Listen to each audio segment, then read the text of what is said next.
Or how can God say to us, fear not? How many of you ever seen the movie Apollo 13? One of the greatest movies, isn't it? One of the greatest stories. I mean, it's just the drama, real-life drama. There's nothing like it.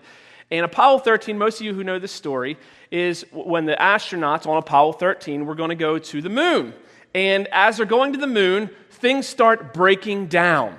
And this isn't something that Hollywood made up. This happened for real. And what amazes me about that story is, first of all, they're going to the moon. We're like, oh, well, they've been to the moon. And we think that's kind of normal. They've been to the moon. I mean, that's incredible. Humans have stepped on the moon. So here they are, flying in a spaceship to the moon in the, what was it, the 60s? Is that the 60s then? 70s, 60s, somewhere around there? I mean, it was when they had like computers that were huge. They didn't have iPods back then. Your iPod has more memory in it than the spacecraft they were in. That's incredible. So they're in the Pepsi can flying to the moon. And they're all of a sudden things start breaking down. But what amazes me about this story is that every obstacle they had to overcome, they had like junk on board to overcome the obstacle. They start losing oxygen. They start losing pieces to the spacecraft. They start losing speed.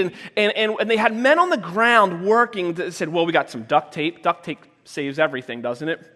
They got duct tape and rolls of plastic and whatever else, and they're just using junk and pulling it together. And when you think that's it for them, there's no way they're going to survive, they come up with a new way to survive. It's as if somebody put all that stuff on that shuttle or on that capsule to save their lives. And they're going to the moon, and they end up being disappointed because they have to shoot past the moon, but they make it back as heroes. Isn't that incredible? Well, I think our lives are like a journey to the moon. I think that we have our goals, we have our plans, we have our map as to what our life is supposed to be. And we're on this journey to our goals, and things go wrong. We're going to the moon. And all of our journeys are like a journey to the moon. And what happens is life gets messed up, doesn't it? Some of you are in situations right now where you never pictured you'd be in this situation that you're in. Maybe you're fighting for your life. Maybe your child is fighting for their life. Maybe you're out of a job. Maybe your marriage is coming apart. Maybe you've cheated on your husband or your wife and you're trying to pull it all back together and you're trying to realize what forgiveness is all about. Maybe you had expectations coming into your marriage and those have all been shattered. Maybe you're not married yet. Maybe your career is going down the toilet.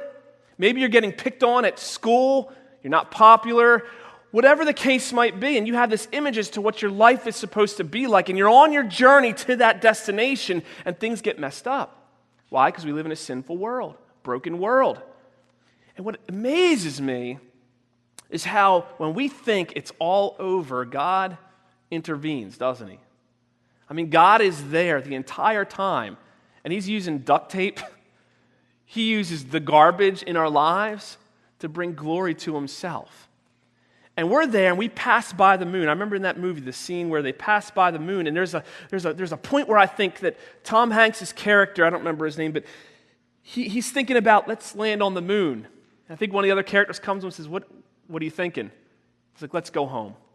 And they thought the moon was the destination, but really it was home that was the destination. And they're brought all the way back home. And that's the same thing with our lives. We have a destination in mind, and God has His destination in mind. But along the way, guaranteed those astronauts were what? Afraid, right? Scared. I'm not going to make it home. I'm afraid. I'm in the middle of outer space, headed to the moon, and I don't know if I'm going to make it back home. And a lot of us in our lives, all of us, have fear. We have fear when things are messed up. And God demonstrates to us we don't need to fear. Fear not. I'm in the details. I'm in the plan.